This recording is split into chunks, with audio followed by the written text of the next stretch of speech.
Yo, what's up guys? It's Noah here, and in today's video, we're going to be breaking down the NBA slate on DraftKings and Yahoo for Wednesday, June the 16th. We do have a two-game slate today. We only had one game yesterday, but we're back to two games today.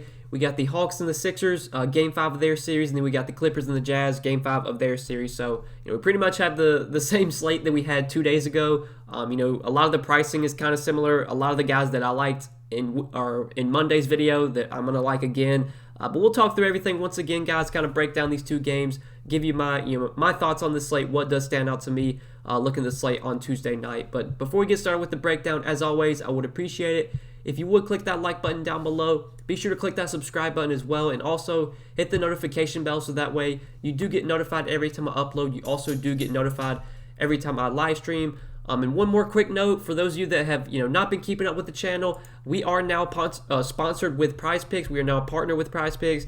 We're going to be working with Prize Picks moving forward. I'm going to talk about them a lot, moving forward. They're a new DFS site. They offer a different way to play DFS instead of playing against other people. Instead of building a lineup, you're basically making your picks, and you're picking the over, the under. So they have their projection for almost every player. They don't have every single player, but pretty much every meaningful player. They have their projection, their fantasy projection, and you basically pick, do they go over or under their projection. So for example, they have Trae Young right now projected for 49 fantasy points. Do you think he goes over or under that? You can make that pick. They have Embiid, Capella. They have all these guys.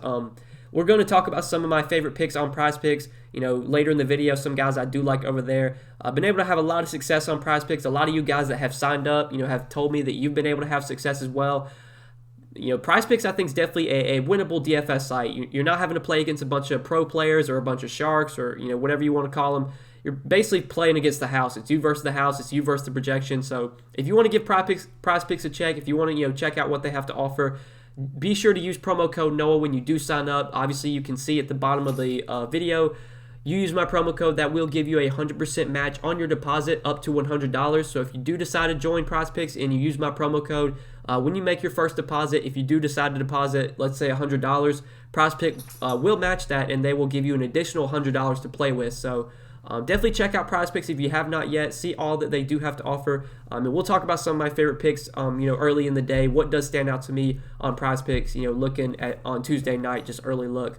But yeah, guys, let's go ahead and take a look at the DraftKings slate. We'll start off with the Hawks and the Sixers game, and we'll start off on the Atlanta side. So looking at Atlanta today, you got Trae Young at the top for 9,900. Trae Young is on the injury report, but he's probable. He's expected to play. Obviously, he's going to be out there in a playoff game. So the price tag on Trae Young, it was somewhat lower than this. Like, it was 9,200 the slate before that, 9,300 the slate before that. He did have a big game last game, and his price tag rose a good amount. He's up to 9,900 today. He's more expensive than Kawhi Leonard. He's more expensive than Donovan Mitchell. He's only a couple $100 less than Embiid. I really haven't been on Trae that much in this series. I really haven't been playing him much at all in the postseason, and especially with his price up now, I don't think I'm going to get to Trae Young today. Again, I think he's going to be lower owned than some of these other studs. He's been fairly low owned, so far these last few slates. Maybe with him putting up such a massive game last game, maybe he gets a little bit more ownership today. But I think I'm fine avoiding Trae Young today. At least, if I'm playing one lineup, I don't think I play Trae Young in my one lineup. But obviously, on a two-game slate, if you're playing like 5 or 10 lineups, you're probably going to have Trae Young in some of those. It's just, you can't play all these guys. And if I'm playing one lineup, I think Trae Young's a guy that I probably cut out. Not saying Trae Young's a bad play today. It's just at his price point, there are just other guys I'd rather play that, we've kind of already talked about, throughout this, so far when these two teams have played, and when it's been these two games on the slate like it was Monday. Donovan Mitchell I've been playing a lot, and he's been doing really well. Kawhi I like, Embiid I like at the top. So yeah, just don't think I'm going to get to Trae here. But if you want to play him, nothing wrong with it. He's going to play probably 40 minutes. He's going to take a ton of shots. He did have 18 assists last game, which I think is a little bit of a fluke. But yeah, Trae Young's got massive upside. There are other guys I prefer. Clint Capella, though, been pretty bad so far in the series. Like, we really haven't gotten a good game from Capella at all so far. His best game was in Game 3 when he put up 37 DK points in 28 minutes. The good thing, though, he got 35 minutes last game. He was finally, not in foul trouble. Foul trouble's kind of been a concern for Capella so far in the series in games 1 and 2. But last game, he did play 35 minutes, had a double-double. He's a double-double machine. Most nights he's going to get you 10 points, 10 rebounds at the minimum. He can block shots as well. It's just we haven't really seen those, those massive games where Capella goes for like 25 and 20. Like we saw during the regular season, there would be times when Capella would go out there and put up like 20 and 20 and get you like 4 blocks, and he'd put up 50 plus DraftKings points. Like we really haven't seen much of that from Capella so far in the playoffs. His fantasy point per minute average has definitely taken a little bit of a spike down, but still think he's viable at 6,700. Doesn't stand out to me though. Bogdanovich, I really haven't been playing at all in the playoffs. I'm just going to keep avoiding him. He's just, in my opinion, kind of overpriced right now. He's going to play a ton of minutes, but I just think at 6,500 he's priced correctly. I don't think he really stands out at this price tag. If he was like maybe 5,800 or 6K, I'd have more interest, but 6,500 feels priced about right. Now, John Collins finally had a good game last game. I've kind of been off John Collins for most of the playoffs. At 6K, I'm fine going to him. He did have a good game last game, played 37 minutes. We know the minutes are going to be there. So far in the series, he's played at least 33 minutes in every game. In the game he did play 33 minutes, he was in foul trouble, so he probably would have played a little bit more had he not been in foul trouble. It's just the production. It can fluctuate from night to night. Some nights he'll get 25 DK points from Collins. Some nights he'll get 35 to 40. So far in this series, he's put up at least 30 DK points in 3 of their 4 games. So I think Collins is a fine option at 6K. I don't know if he's a guy rarely does John Collins just go out there and break the slate and be a guy that you really have to have. But at 6K, he could definitely give you 6x value on the salary and be a fine option. So I don't mind John Collins today. He's definitely in my player pool for sure. But then the value, I think we want to talk about some of these value guys. Kevin Huerter is a guy that I've been on for value lately. I like him a lot once again. He finally started last game. I don't really know why they were starting Solomon Hill in the first place, but finally they moved Solomon Hill to the bench, and I'm pretty sure Solomon Hill didn't even get in the rotation last game. Kevin Huerter started, played 35 minutes, had 23 DK points. Now that he's starting, I'm assuming we're going to get consistently 35, 36 minutes from Kevin Huerter. His production playing alongside Trae Young, it's not going to be nearly as good, but he'll definitely get some time on the floor without Trae Young. Normally Kevin Huerter does play a lot with the second unit, so at 4,800, assuming we're getting 35, 36 minutes from Kevin Huerter, I like him a lot for value on DraftKings. I like him a lot on Yahoo as well. He is super cheap over there, only $13. He's a guy that I'm definitely looking to on both sides. And Prize Picks as well. I do like Kevin Huerter on Prize Picks. He's one of my favorite kind of early picks right now. His projection for fantasy points on Prize Picks is only 21. I just think that's way too low. If Kevin Huerter is going to be playing 35, 36 minutes, he's very likely to score over 21 fantasy points. And now that he's starting, I think we do get mid-30s minutes a night from Kevin Huerter. Most likely his fantasy projection on Prize Picks is going to rise. It does make a lot of sense, guys, if you can, to try and get in on these early before they adjust. So I do like the Kevin Huerter over 21 fantasy points. That's kind of one of my favorite early picks on Prize Picks right now. And then the last guy we'll mention from Atlanta is Gallinari, 4,300. He's going to come off the bench, probably play around 20 to 25 minutes. Him and Kevin Huerter both benefit without DeAndre Hunter. With DeAndre Hunter done for the season, I think that's going to give more minutes to Gallo and Huerter. Gallo's production has been inconsistent. He's been up and down, but he has shown some upside, and if he does play around 25 minutes, he has the potential to score 25, 30 DK points and be a solid value at 4,300. I don't think he projects as good as guys like Nicholas Batum and Joe Ingles and Huerter and even Marcus Morris, but Gallo's definitely in play for me as a cheap option if you do want to go to him. But that's probably it for me from Atlanta. Now, on the Philly side, looking at the Sixers, we got Joel Embiid at the top for 10,500. Embiid's been, kind of a top stud basically every slate so far that he's been on. He finally kind of had a bad game last game. He was doing really well for, so the early part in the series, 62, 66, 58 DK points. Well, last game he had his first, kind of floor game, only 49 DK points.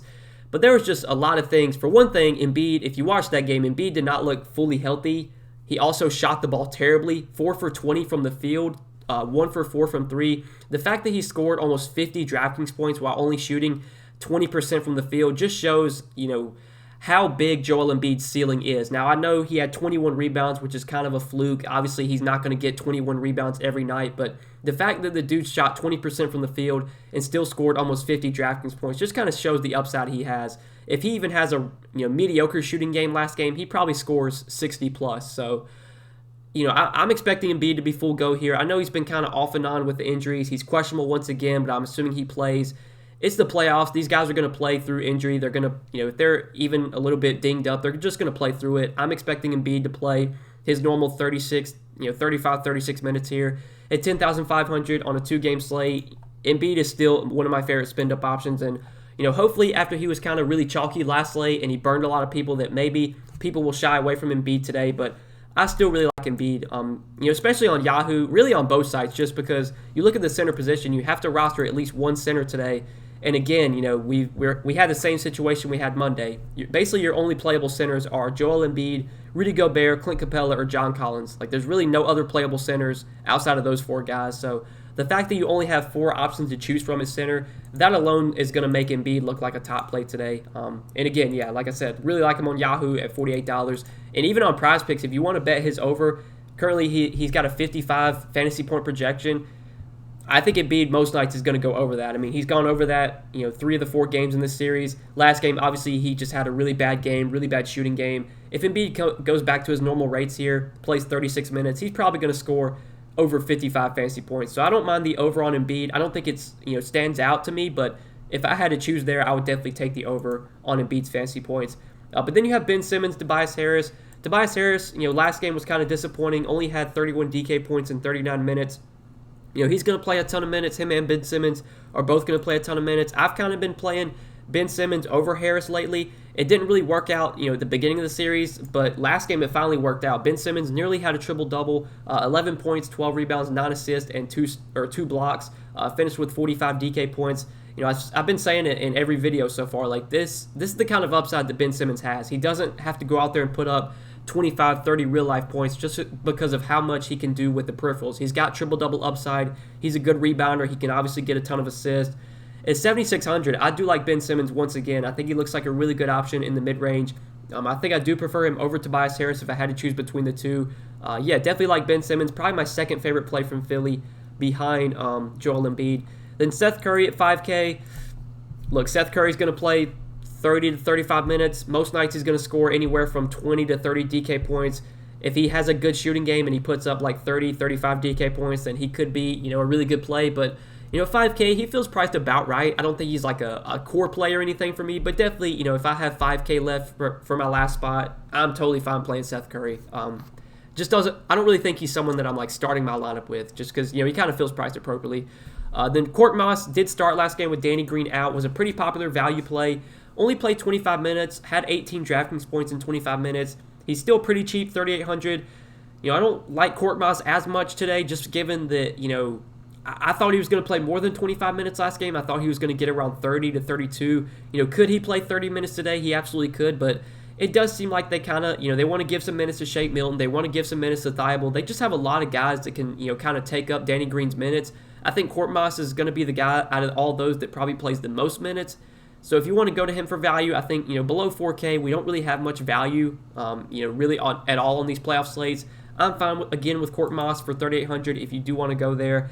But that's probably it for Philly. Shake Milton as like a large field GPP play. He played 15 minutes last game. I think without Danny Green, we probably get around 15 to 20 minutes from Shake Milton on a nightly basis. Depending on how well he's playing, he could maybe play more than that. Stone minimum 3K. He's going to be super low owned. I think the only way you play Shake Milton is in, like I said, a large field GPP, but worth a dart throw. Just kind of hope that he plays well and maybe take some minutes away from Court Moss. We know Shake Milton has upside when he does get minutes, but yeah, that's really it for Philly. Definitely Embiid, Simmons are my two favorite plays here. Then I think Seth Curry, Court Moss are both, fine options as well. Don't mind Harris either, but I think, I prefer Simmons over Harris between the two. But we'll go ahead and move on to the next game, talk about the Clippers and the Jazz.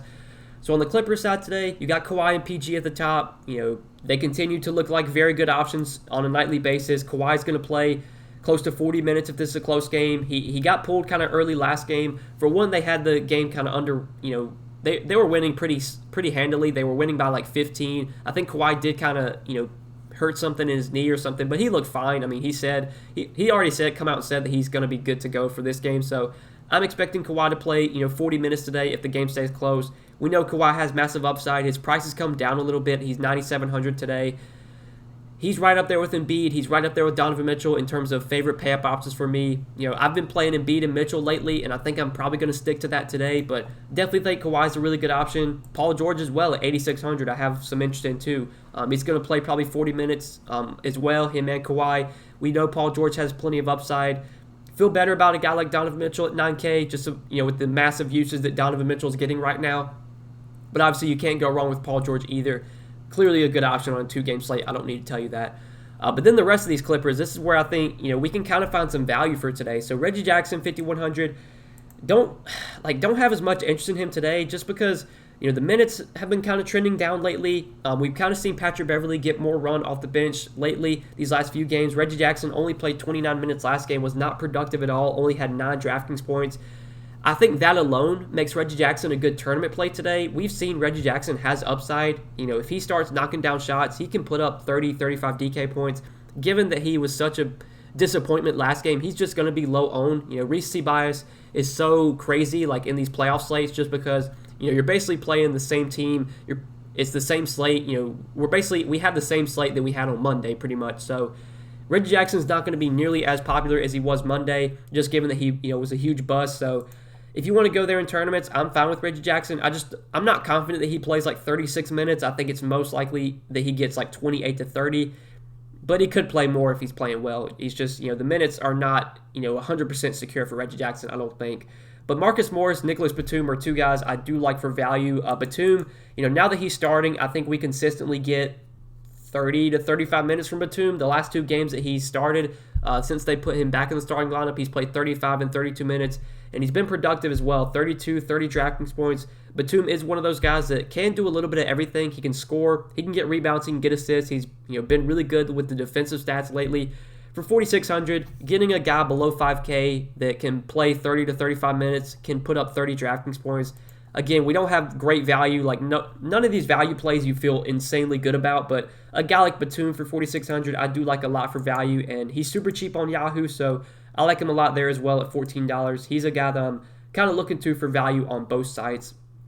And then Marcus Morris I like a lot as well, 4,500. He probably plays 30 to 35 minutes. So far in this series, he's played at least 30 minutes in 3 of their 4 games. He's played at least 33 minutes in 3 of their 4 games. And then I think Game 3 was just a massive blowout. That was just kind of a random. Just you can't really look too much into that. So I think we get 30, 35 minutes from Marcus Morris here. His production, again, in the playoffs, it's been up and down. He'll have a good game, then he'll have a bad game, then he'll have a good game. I mean, if you literally look at his game log so far, it's literally so basically starting with this Dallas game. So he had, 22, then 37. So, mediocre game, good game. Then he had 11. So mediocre, good, bad, good, bad, good, bad, good. He literally has a good game, then he has a bad game, then he has a good game. Given that he had a good game last game, does that mean he's going to have a bad game today? I mean, we obviously can't really look too much into that, but it's kind of funny that, Marcus Morris has literally been putting up a good game, and then he'll follow that up with a bad game. So if the trend continues, he's going to have a bad game today, but I don't think we can look too much into that. I think Marcus Morris is a good value today. I think he plays 30 to 35 minutes. Most nights he should give you 20-plus DraftKings points, and at 4,500, he does look like a solid value. And on Prize Picks, I do like the over on Marcus Morris. His projection on Prize Picks lately has just been too low, in my opinion. Once again, it's fairly low, 22.5. I think, most nights Morris should probably play 30 to 35 minutes and score 25, 26 fantasy points. I think that's probably what he projects for today. So I'm definitely looking at the over on Marcus Morris. That's another kind of early Prize Pick that I do like. If you guys want to go over to Prize Picks, check out some of these picks, or make some picks for yourself. Get some action in on this game, then definitely be sure to use code Noah if you do sign up for Prize Picks. Link down below in the description, or just whenever you sign up, be sure to use promo code Noah. That'll give you a 100% match on your deposit up to $100. If you want to, put these 2 picks in for yourself, do a little power play. If you get both these correct, you put, let's say $50 on it. That would pay out $150. You would easily triple your money just like that. So it's a fun new way to play DFS.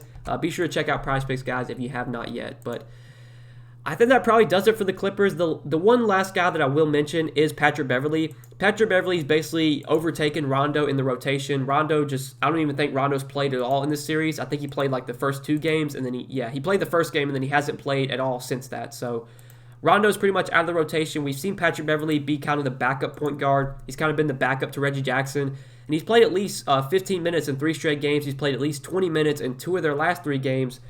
My best guess is we get 15 to 20 minutes from Patrick Beverley. This is a guy that you never know what you're going to get from him. He's not a very productive player when he's on the floor, but he can go out there and get you blocks and steals. He can just randomly fall into 20 DraftKings points, and at the stone minimum 3K, I'm fine with Patrick Beverley as a punt value option. If you really want to go full stars and scrubs, like if you want to play Embiid, Kawhi, Mitchell all in the same lineup, you might have to punt one spot. And I think punting for a 3K Patrick Beverley, hope he gives you like 20 DraftKings points in 20 minutes or 18 DraftKings points in 20 minutes. I'm fine doing that. So definitely like Patrick Beverley as just a punt value. Just given it, the lack of punt value that we have on these playoff slates, Beverley is in play for me today. But that does it for the Clippers side. We'll talk about the Jazz now real quick before we do end the video. So on Utah, you got Donovan Mitchell at the top for 9K. Like I said, guys, I've been playing Donovan Mitchell pretty much every slate so far these last few, and I'm going to play him again today. He's 9K. He's still too cheap in my opinion. On Yahoo, he's $39. His price didn't move over there. Still too cheap on Yahoo as well. Mitchell just been playing so well in this series.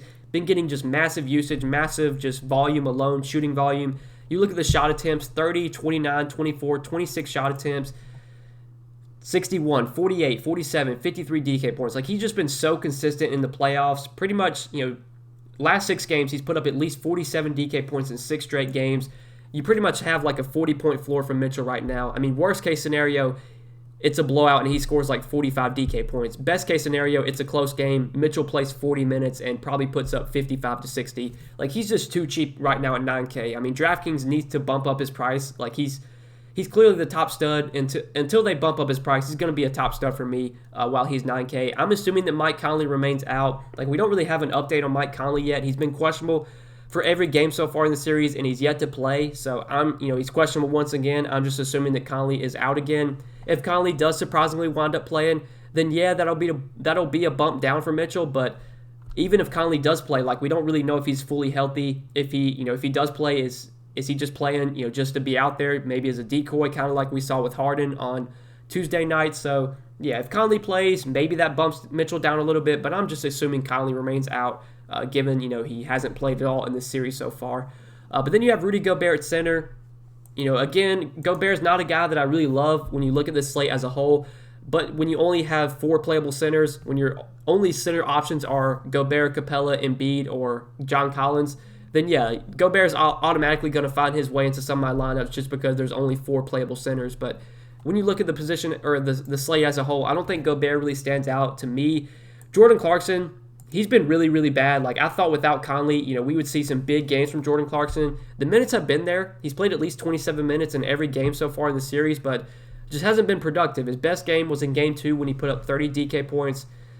My best guess is Clarkson plays like 30 minutes tonight. If he gets hot, he could have a big ceiling game. I think he's going to be low owned. Like, his price is not going down. Like, he's still 6,300. So if you want to play Jordan Clarkson at low ownership and just hope that he finally has a big game, I'm fine with it. But obviously don't feel great about him given how much he struggled so far. Bogdanovich, I really haven't played much in the playoffs. At 5,700, he's going to play a ton of minutes. His production's inconsistent. But if you want to go to Bogdanovich, I'm fine going to him. But I think Ingles, again, is the guy that really stands out. I've been playing Joe Ingles pretty much every slate so far, and once again, I think at 5,200, he looks like a really good option. Without Conley, he's going to play anywhere from 25 to 35 minutes. I think most nights he's going to get around 30 minutes, and he's been really consistent. 30-plus DraftKings points in 3 straight games, 33, 28, 27 minutes. Joe Ingles, never a guy that really has massive upside, but at 5,200, it's not like you need him to put up 50 DraftKings points. I mean, if Joe Ingles goes out there and plays 30 minutes today and puts up 32 DK points, he's going to be a pretty good play at his price tag. I just think he's a little bit too cheap right now. He should probably be closer to 6K. They're definitely, leaving Ingles a little bit too cheap. So I do like him once again, assuming that Conley remains out. Obviously, if Conley surprisingly winds up playing, then I'll be off of Joe Ingles. But for now, I'm assuming Conley sits again, which does make Joe Ingles a guy that I'm kind of looking to get to once again on this slate. But the last guy we'll talk about from Utah is Royce O'Neal.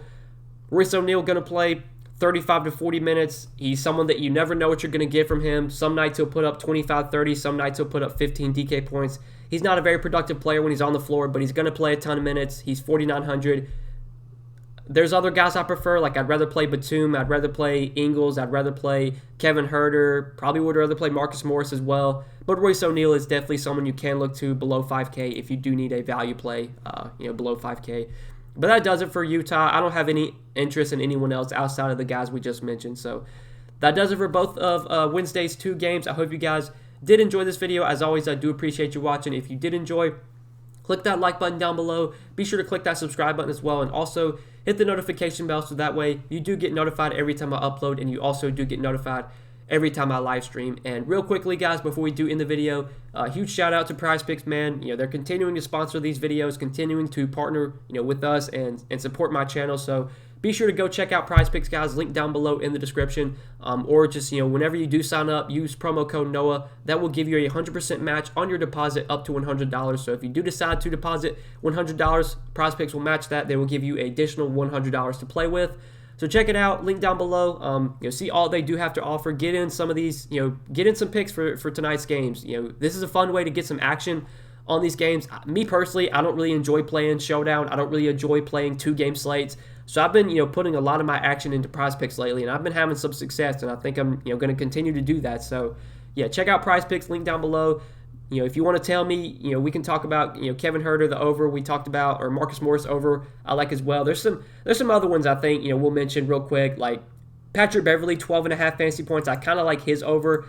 Again, I expect Beverley to play around 20 minutes. One thing that I do like is that on Prize Picks, blocks and steals are worth 3 points, and we know Beverley, can get you blocks and steals. That's what he's really good at. So I do like the over on Beverley, 12.5. I think that's something I'm looking at. But like the rest of these picks, I think feel about right. I think Donovan Mitchell's over at 47. I kind of like that. Like if Donovan Mitchell plays 40 minutes today and it's a close game, he's probably going to go over 47 fantasy points. He's gone over 47 in three of their last 5 games. In the 2 games he didn't go over 47, he was right there at it. He had 46 and 43. So yeah, I like the over on Mitchell. I like the over on Marcus Morris, over on Kevin Huerter, and even the Patrick Beverley over, I don't mind either. Although that one, I'm not as confident in, but still don't mind it. But yeah, guys, these are just kind of some of my early favorite picks on Prize Picks. If you guys want to tell me, if you want to check out Prize Picks for yourself and put down some money on these, you can do that. Link down below in the description. Be sure to use promo code NOAH when you sign up and get that deposit bonus when you do make your first deposit. But yeah, guys, we talked about everything. We broke everything down for Wednesday's 2-game slate. Appreciate you guys watching. Click that like button, click that subscribe button, and we'll see you in the next video, guys. Thanks for watching. See you in the next one. Peace.